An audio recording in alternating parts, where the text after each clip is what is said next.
Bismillahirrahmanirrahim. Assalamualaikum warahmatullahi ta'ala wabarakatuh.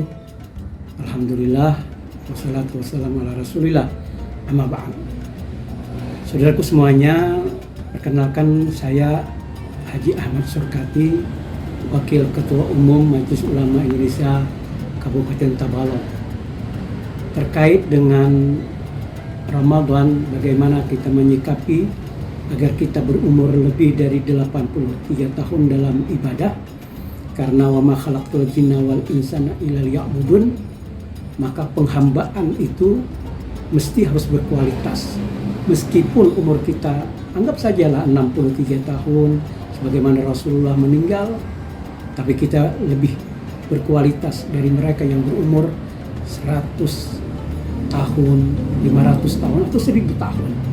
Nah, maka karena itu Ramadan kali ini atau Ramadan sebelum-sebelumnya itu mestinya Ramadan yang membuat kita bertakarubnya amat luar biasa kepada Allah.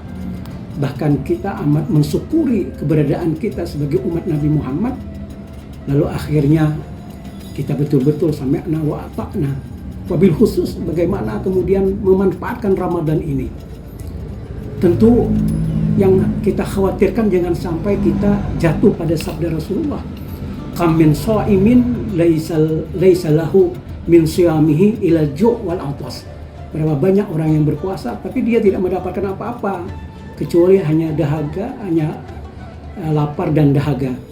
Nah, ini peringatan keras dari Rasulullah bahwa banyak orang berpuasa tapi tidak berarti apa-apa. Maka karena itu manfaatkan sebaik mungkin umur yang diberikan oleh Allah bertemu dengan Ramadan. Artinya kita diberi kesempatan untuk menjadi orang yang lebih baik. Lebih baik ini artinya husnul khatimah, dan pencapaian dari Ramadan itu adalah orang yang bertakwa.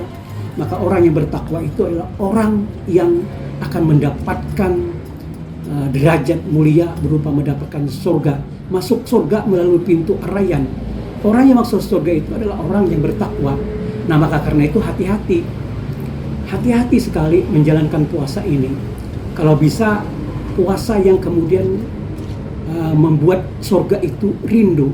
Karena ada hadis Rasulullah yang mengatakan jannatu mustaqatun ila arba'ati nafarin.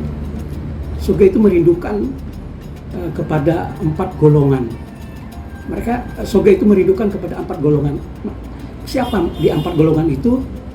Ya, orang yang kemudian talil Quran, menjaga Al-Quran, atau membaca Al-Quran, kemudian membuat hafal, membuat mengerti tentang Al-Quran, maka kemudian Al-Quran itu menjadi pedoman hidupnya.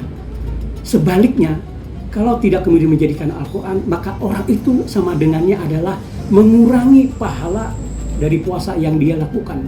Kemudian yang kedua, wahafizil lisan, menjaga lisan. Jangan sampai berpuasa menggibah, memfitnah, mencaci maki, mendustakan. Maka itu adalah kejahatan-kejahatan yang mengurangi nilai puasa kita. Tapi kalau sebaliknya kita menjaga lisan, berkata yang baik, kemudian ucapan kalimat thayyibah yang keluar dari mulut kita, lebih-lebih misalnya kita watawasau bil haq, watawasau bis sabar, itu ya itu yang kemudian membuat kualitas puasa kita semakin baik. Kemudian yang ketiga, wa mut'imil ji'an, orang yang memberi makan orang yang lapar. Nah, membiarkan orang lapar artinya keseharian kita tidak peduli terhadap kemiskinan. Di bulan puasa ini semakin menjadi-jadi, na'udzubillah min dzalik. Tidak ada artinya kita berpuasa.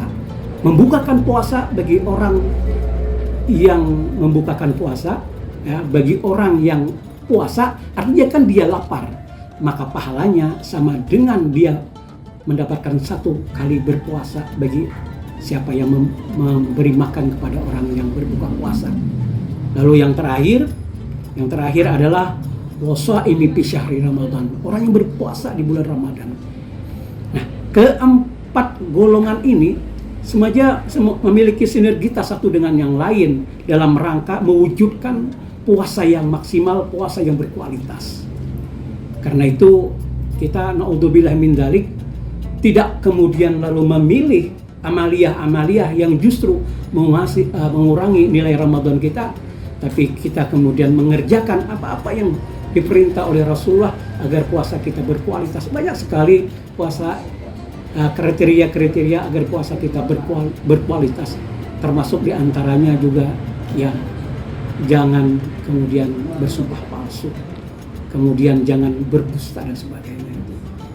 Demikian kira-kira apa yang bisa saya sampaikan. Assalamualaikum warahmatullahi taala wabarakatuh.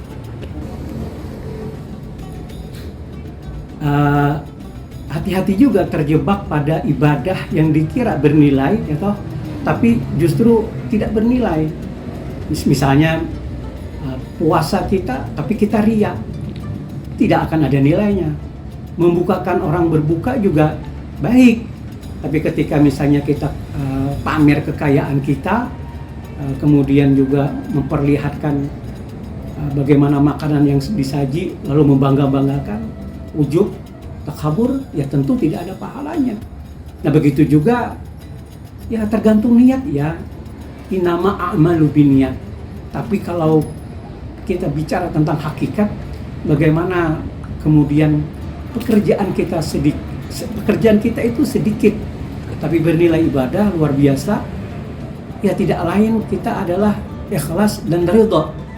Nah maka karena itu amaliyah kita seperti kita bersedekah, berzakat, berinfak di bulan Ramadan ini tentu tidak lain kita bagaimana menyenangkan hati Rasulullah karena kita menteladaninya, dan tidak kalah penting lagi bahwa kita ta'awanu 'alal birri wat taqwa, saling tolong-menolong terhadap bagi perbuatan kebaikan dan ketakwaan itu.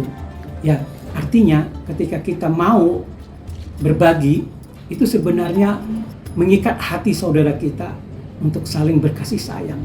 Kita memberi, dia bersyukur, tentu dia akan menyayangi kita. Nah, tidakkah bersyukur dan saling menyayangi ini natijah hasil dari keinginan kita semua dalam menjadikan umat Nabi Muhammad ini adalah umatan wasatan, umat pertengahan yang kerjanya itu adalah wa ma arsalnaka ila rahmatan lil alamin. Tidak akan utus engkau wahai Muhammad kecuali untuk menjadi rahmat. Nah, tidak hanya untuk Nabi, tapi umatnya itu juga harus menjadi rahmat. Jadi insya Allah apapun amaliyah kita yang diabdalkan di dalam bulan puasa ini, seperti tahajud, itu bisa tidak berarti apa-apa kalau kita salah niat, kalau kita tidak berilmu membangun ibadah-ibadah itu. Tapi kalau kita niatnya karena Allah, justru kemudian kita ridha dalam melaksanakan dalam keadaan bahagia, itu nilainya akan berbalas setidaknya dengan surga.